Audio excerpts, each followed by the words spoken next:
What does 2023 have in store for you? Or better put, what do you have in store for 2023?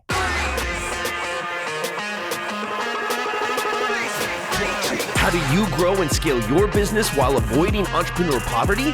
Hi, I'm Buzz, and I've spent over 20 years marketing for entrepreneurs just like you. I've learned there's no one secret to success, but a series of strategies to help business owners scale at will. On this podcast, we uncover invaluable insights that successful entrepreneurs and industry experts use to profitably scale businesses. Welcome to You Are Buzzworthy.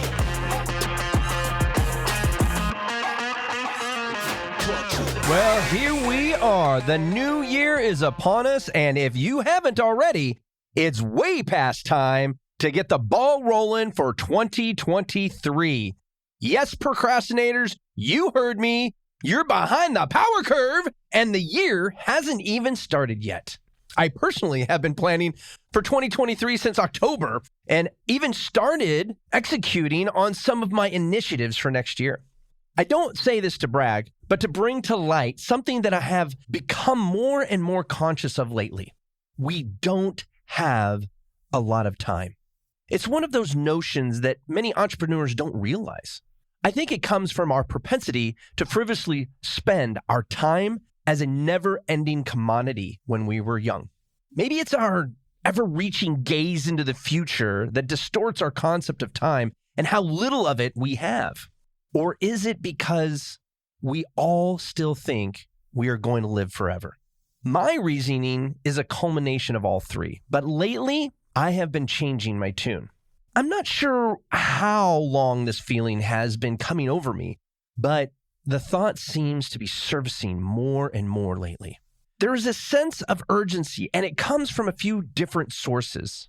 One of which is the fact that I basically started my company over 4 years ago after a 15-year tear growing a multi-million-dollar company. I don't regret it, but I also don't want to spend another 15 years creating something just as significant. Another reason I'm feeling more urgency is the fact that I'm going to turn 50 in 2023. Yes, 50 years old. I don't feel as old as I thought I would at this point in my life, which might be the reason I haven't thought about my lack of time as much as I should. But the number itself defines the odds that I have more years behind me than I do ahead. And that, folks, is a little scary for me and also gives me a sense of urgency. See, I am driven to put my mark on this world. Regardless of how insignificant it may be in the grander scheme of the universe, I feel that we only have one chance to make a difference, even if it's minute. It's like the butterfly effect. You don't know how your actions today will affect someone or a group of people sometime in the future. See, we are all making history every day. Some of us, like Elon Musk and Jeff Bezos, are affecting the future a bit more than others, but I don't look at it as a competition of scale. I think legacies etched on a smaller scale can be just as significant in the long run. And I, for whatever reason, feel an obligation to leave one. So with the uncertainty of how long I have to make that mark, I feel a growing sense of urgency. And the uncertainty of life is probably the most significant factor of urgency. I mean, let's face it, none of us know when our time is going to come up. It could be today on the way to work, or maybe 50 years from now as we pass quietly in our sleep. Either way, I don't want to go into the afterlife without knowing that I took full advantage of the life I had here. I'm not sure who coined it, but there is a saying that goes something like, our biggest regrets are not for things we have done, but for the things we didn't do. I've been told that I have lived more life than most people twice my age since I was 35. But that doesn't curb my appetite to do more. It's an insatiable appetite to create, experience, and impact the world around me. Do you have that feeling? If you have any of my drive, then you should have the same sense of urgency because, as I said before, you don't know how much time you have to accomplish all of the things you want in this life. And it's for that reason I start planning my New Year's objectives in Q4 of the previous year. Which brings me to the point of today's show. What does 2023 have in store for you? Or better put, what do you have in store for 2023? Are you ready to finally write a book? Are you launching a new business or maybe launching a new service in your existing business? Whatever you have planned, be sure to write it down. Write down your objectives and start putting timelines on every single one. It's time to take control of the when. If you don't understand the when of your goals in the new year, you will be more likely to be here this time next year writing down the same objectives. And this is where you can use urgency to your advantage. I like how Elon Musk frames urgency. He's famous for saying, if you give yourself 30 days to clean your home, it will take you 30 days. But if you give yourself 3 hours, it will take 3 hours.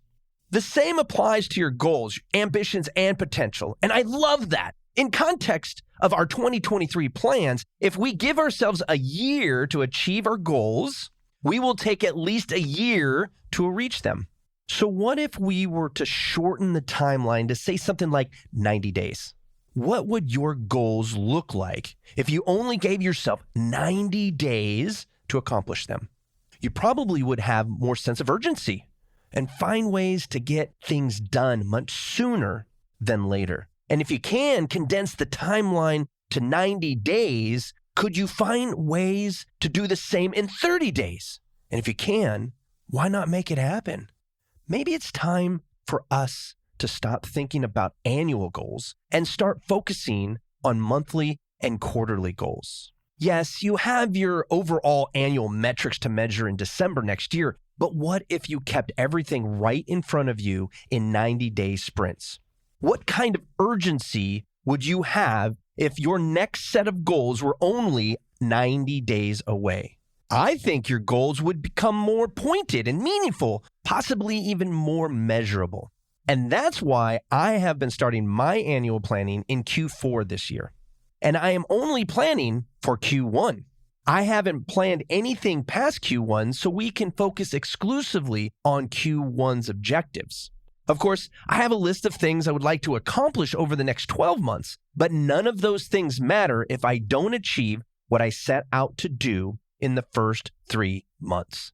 Besides, there might be something like a pandemic or a huge recession hit between now and April. So why would I spend too much time planning beyond March? Keeping your goals within 90 days reach keeps a sense of urgency at the forefront of your mind and helps you keep your team on point as well.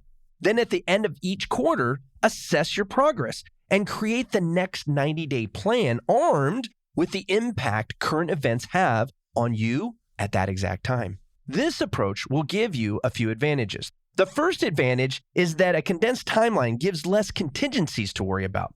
You don't have to plan as many variables because you reduce the amount of time of fortune telling required to plan 12 months into the future.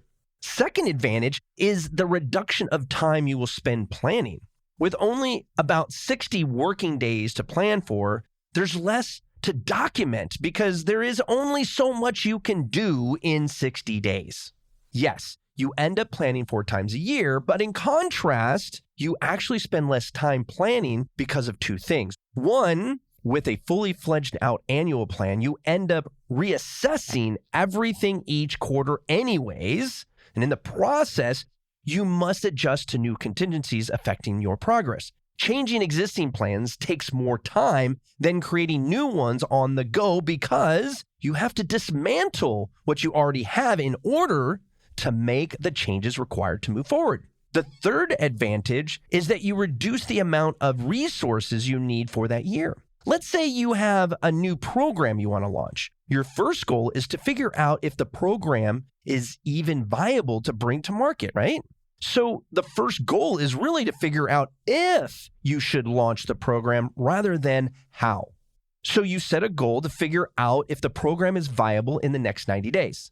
If it turns out to be a bad idea, then you just saved yourself all the time and resources you would have had to spend planning out the entire program launch. There are more advantages I don't have time to cover here, but one last one is satisfaction.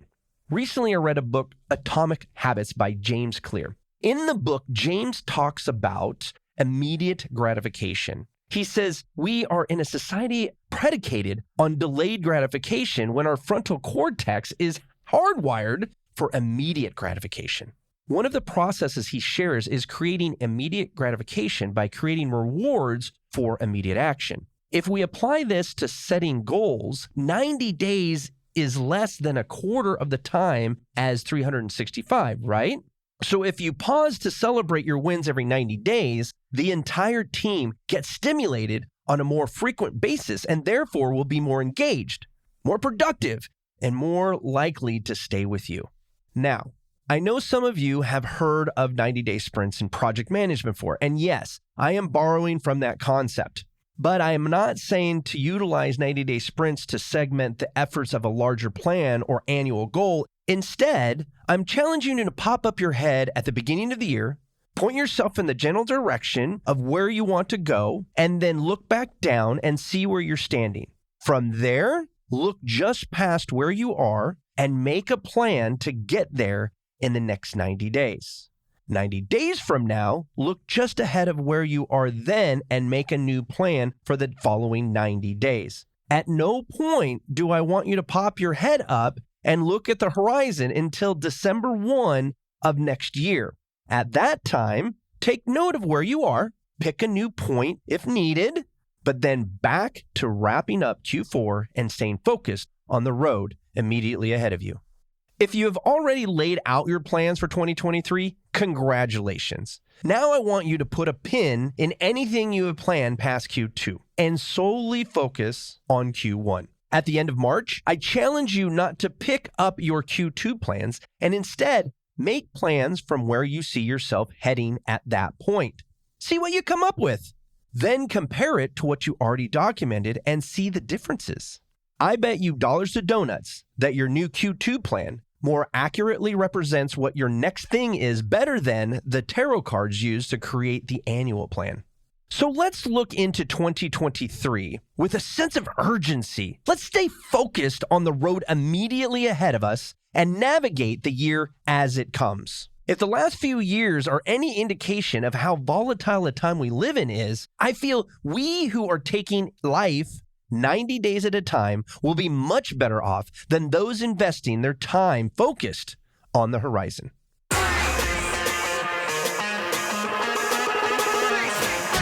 Hey, if you haven't already, subscribe to the You Are Buzzworthy podcast so you can get the latest shows as they drop every Tuesday and Thursday. And we'd also love to hear your feedback, so leave a review when you get a chance. And until next time, stay buzzworthy.